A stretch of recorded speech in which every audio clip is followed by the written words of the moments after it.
We want to welcome everybody to our call today with Kevin Roberts, CPA, president of the Roberts CPA Group in Louisville, Kentucky. And today we're going to talk about the three different strategies to attack and solve the bookkeeping aspects of running your business. And it really doesn't matter if you've got a small business, if you're a startup, or if you're a medium-sized business with several $1 million. The accounting and the tax aspect and the bookkeeping aspect of running your business is very similar. There are some differences as you get bigger as far as the company goes. But today we're going to be talking with Kevin and kind of discussing the three different ways as a business owner you can attack that and either solve it internally with full-time people or part-time people, or use the strategy of outsourcing that to an outside firm, whether it's a bookkeeper or an accounting firm or a CPA firm. So with that, we'll go ahead and get started. Kevin, welcome to the call. Thank you very much for having me. I guess, Kevin, first question would be, and you talk to a lot of business owners down there in Louisville. If I'm a business owner, I've got a business and I've got the accounting or the bookkeeping aspect of it. What would be the very, I guess, most common strategy most business owners to use to try and do that? Do they try and do it themselves, and maybe talk a little bit about how that typically works or doesn't work?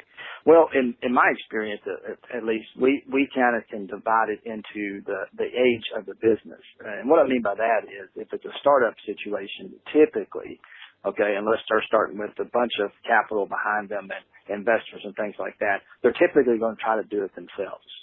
And that's where we get some opportunities, I think, to teach them and help them do the QuickBooks internally, learn QuickBooks, for example, or whatever software they want to use. If they want to use Excel, that's fine, too. That can be a method.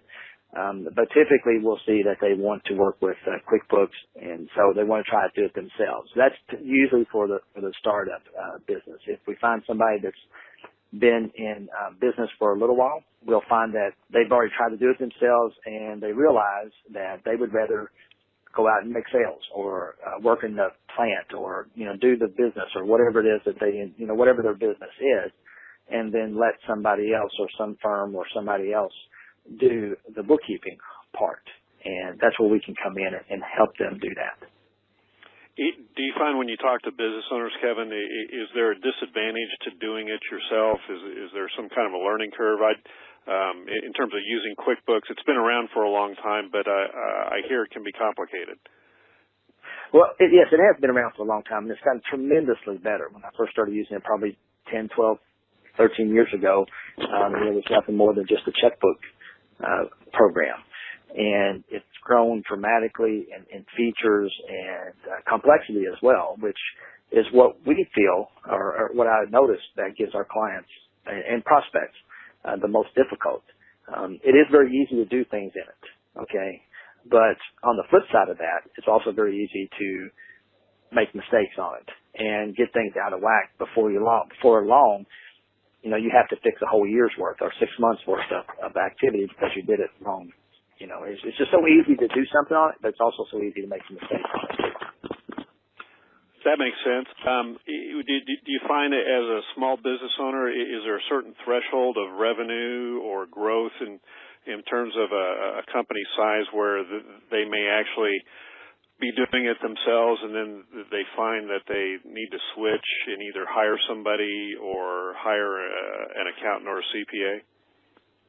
Well, I don't necessarily think that there's a specific revenue.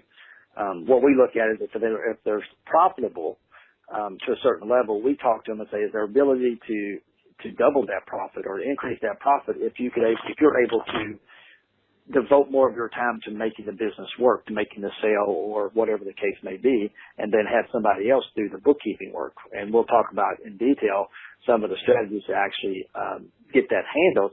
But if you think you can make some more money by devoting your time to the business, knowing that there's going to be a cost involved, then we certainly encourage our clients and our prospective clients to look at doing that, because we think, yes, you may increase your cost, but the idea is to increase the cash flow of the business, not necessarily to reduce your costs. Yes, that is one way to increase the cash flow, but if you're cannibalizing revenue, for example, and reducing revenue by more than your expenses because you're spending time doing the bookkeeping, then that's a problem.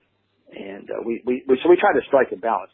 But to answer your truly answer your question, I don't think there's a revenue number that we feel is indicative of getting, a bookkeeping help or something like that. It's more along the line of what you want to accomplish with your business. Do you want to increase cash flow? And, do you have the cash flow to take on that extra cost?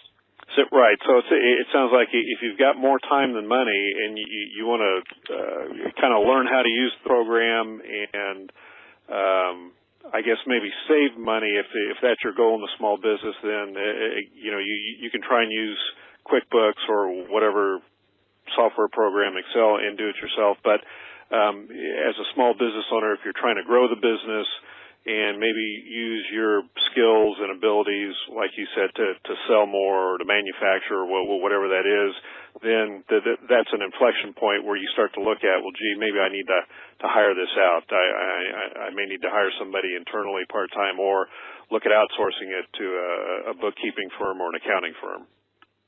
Yeah, true. We ask client or the prospect and say, what do you want to accomplish with your business? And one of the things that factors into this too that we've discussed is currently what are the technology capabilities of the particular owner, for example. We run into this a lot where they have a family member that may do it, and the family member may know QuickBooks because they work on it on their job or whatever the case may be. Or the business owner themselves might be very comfortable using QuickBooks. And those guys and gals are usually more conducive to doing it themselves, assuming they don't want to grow the business like we talked about originally. So those guys are more apt to work on that in-house and to not outsource it. We find, but those are usually very small, much smaller businesses than and more and newer usually. Usually, as the business gets older, then we find that we can do a lot of good, or they can do a lot of good, I should say, by outsourcing that or hiring somebody internally so they can devote themselves to run the business.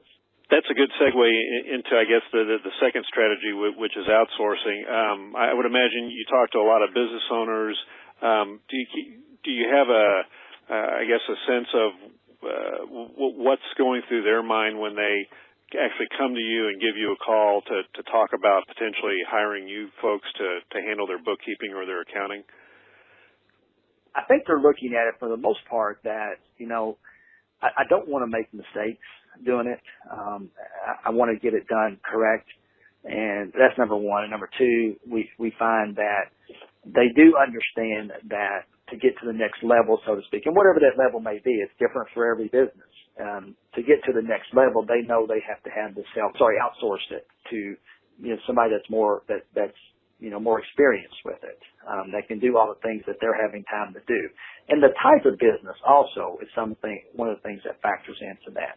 If it's high volume, high transaction volume, then they're more apt to have that either in-house or have it, outsourced as well.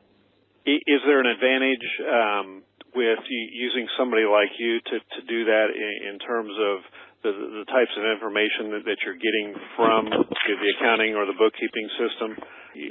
When you're growing a small business, a lot of times, if, like you said, if there's high volume, I would imagine it's kind of tough to get reporting sometimes out of your accounting system.